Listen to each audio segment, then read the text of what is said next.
दो रुपए 4 रुपए की भी चीनी में जाकर के दुकान से लाया हूँ भाई। मैं इतना कमा लेता हूँ, सच बता रहा हूँ, मैं रियल बता रहा हूँ। ये पुराने टाइम की बात हो गई है। आज की परिस्थिति ये है, मैं इतना कमा लेता हूँ कि मैं जो जिस भी चीज़ को चाहूँ उंगली रखूँ मैं उसको खा सकता हूँ। मैं मॉल में जाऊँ, कोई भी कपड़े पर उंगली रखूँ मैं उसे पहन सकता हूँ, खरीद सकता हूँ। कल एक बच्चे ने मुझे फ़ोन किया रात में। वो बच्चा शायद आपके बीच में भी हो। हाँ, तो उसने जो है मुझसे कहा कि भाई सर मुझे ना मैंने पढ़ाई हो नहीं पा रही है सर, मैं पढ़ाई में मन ही नहीं लग रहा मेरा। मेरा ना पढ़ाई में मन नहीं लग रहा है। कई सारे बच्चों आपका भी जवाब क्वेश्चन यही रहता है कि सर मेरा ना पढ़ाई में मन नहीं लग रहा है। मैंने 1 मिनट सोचा। मैंने कहा ये बताओ बे बाबू, घर में परिवार में सब कैसे हैं? उसने कहा कि सब बढ़िया है सर, आप बताइए। मैंने कहा घर परिवार में सब कैसे हैं। फिर उसके बाद मैंने उससे कहा कि भाई ये बताइए आपके पापा क्या काम करते हैं? उसने कहा पापा मेरे सर नेपाल में काम करते हैं और एक छोटी सी जगह पे काम करते हैं। उसने कुछ बताया था, मुझे नाम एग्जैक्ट नहीं याद आ रहा वो क्या काम करते हैं उसके पापा। मैंने उससे कहा तुम्हारे पास फिर खूब खेत बाड़ी होगा जिससे तुम्हें खूब अनाज पैदा होता है, खूब पैसे वाले होगे, रिच होगे। कहा कि नहीं सर ऐसा भी कुछ नहीं है, खेत हमारे पास है ही नहीं है, बस एक घर है छोटा सा बस।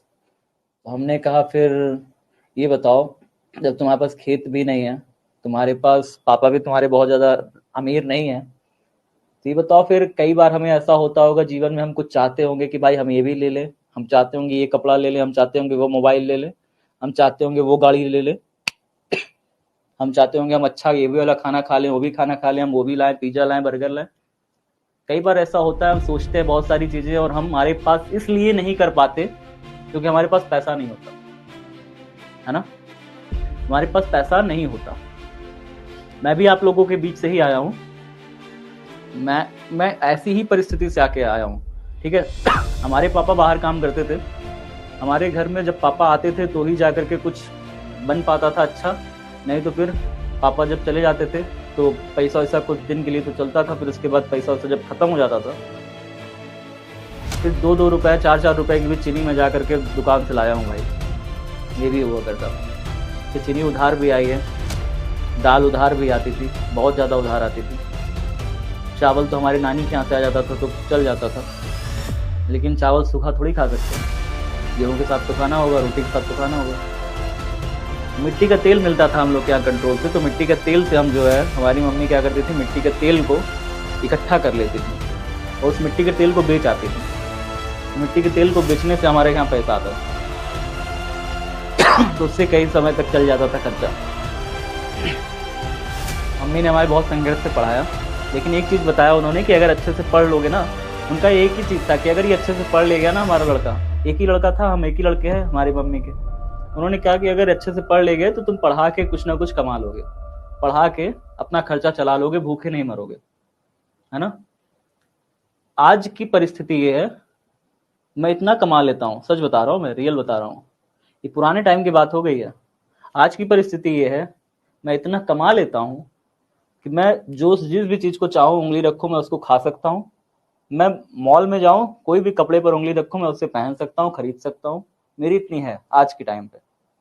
आज के टाइम पर मैं कोई भी गाड़ी खरीद सकता हूँ और उससे घूम सकता हूँ, इतनी भी है मेरे पास। मुझे इतना पैसा विद्याकुल देता है। ये हकीकत है, ये सच बात है, झूठ छुपी बात नहीं बता रहा हूँ। शिक्षा में ताकत तो है। तो मैंने उस बच्चे से ये कहा कि भाई ये बताओ, क्या तुम अपनी अपनी आने वाली पीढ़ियों को बदलना चाहते हो या फिर तुम वहीं पे रहना चाहते हो? मेरी बात का बस इतना सा जवाब दो। क्या तुम अपनी आने वाली पीढ़ियों को बदलना चाहते हो कि मेरी आने वाले कल को तुम्हारी शादी होगी, बच्चे होंगे, सबके होंगे, आपके होंगे, मेरे भी होंगे, सबके होंगे? ऐसे तो नहीं रहने वाले। कल को शादी ब्याह करोगे, बच्चे होंगे, फिर आगे आने वाली पीढ़ियां होंगी, फिर आगे आने वाली पीढ़ियां होंगी। उन सब के लिए अगर आज से मेहनत नहीं की, आज से पढ़ाई नहीं करी, तो मन नहीं लगेगा। पढ़ाई में अगर आज नहीं मन लगा तो आने वाले समय में भी मन नहीं लगेगा। आज अगर ये समय चला गया ना साथियों, जो आज समय है तुम्हारा, अगर ये तुम्हारे हाथ से निकल गया ना, आएगा नहीं यार दोबारा, सच बता रहा हूं। क्योंकि इंटर अगर चला गया तो इंटर के बाद फिर इंटर देने का मौका तो नहीं मिलने वाला ना। 60-65% लेकर के क्या करोगे? परसेंट ही लेना है तो 95 क्यों ना ले लें? थोड़ा सा मेहनत तो लगेगी। क्यों भाग रहे हो तुम?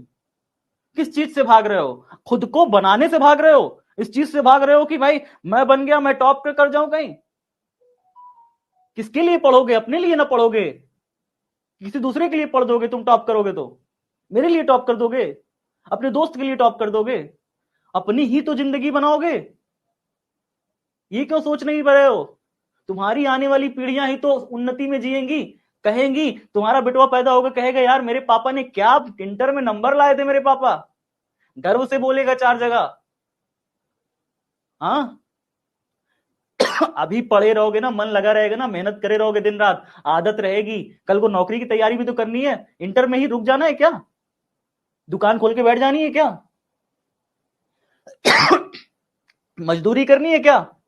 ढेला उठाना है क्या सर पे? नहीं ना।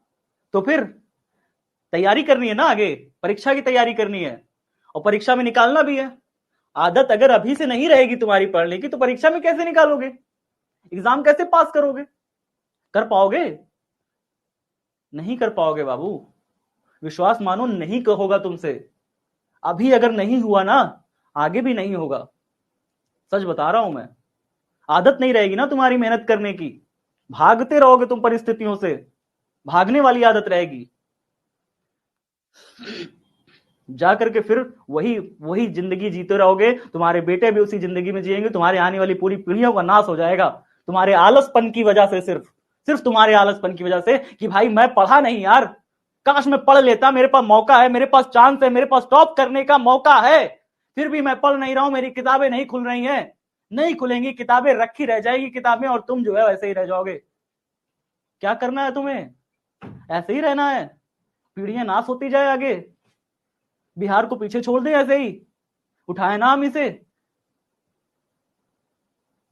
मैं तैयार हूं, मैं खड़ा हूं, मैं सारी छुट्टियां दान करके मैं खड़ा हूं, और खड़ा रहूंगा तुम्हारे साथ, एग्जाम के दिन तक तुम्हारे साथ खड़ा हूं, हाथ पकड़ के। क्यों छोड़ रहे हो हाथ?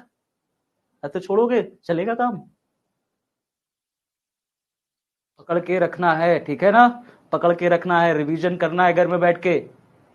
बात अपना छोटा भाई समझ के, छोटी बहन समझ के कह रहा हूं। बात समझ रहे हो? दिमाग में जा रही है? इमोशनल हूं मैं अभी, लेकिन हाँ मैं ये बात, इतनी बात बस कह रहा हूं, पकड़ के हाथ रखना है। एग्जाम टाइम तक तुम्हें टॉप कराऊंगा, फिजिक्स में टॉप कराऊंगा, लेकिन हाथ मत छोड़ना, हाथ मत छोड़ना कहीं। बात समझ में आई? भाई का वादा है। भाई का वादा है, 96 लेकर के आया था मैं, मेहनत करके अपनी, मजाक नहीं कर रहा हूं।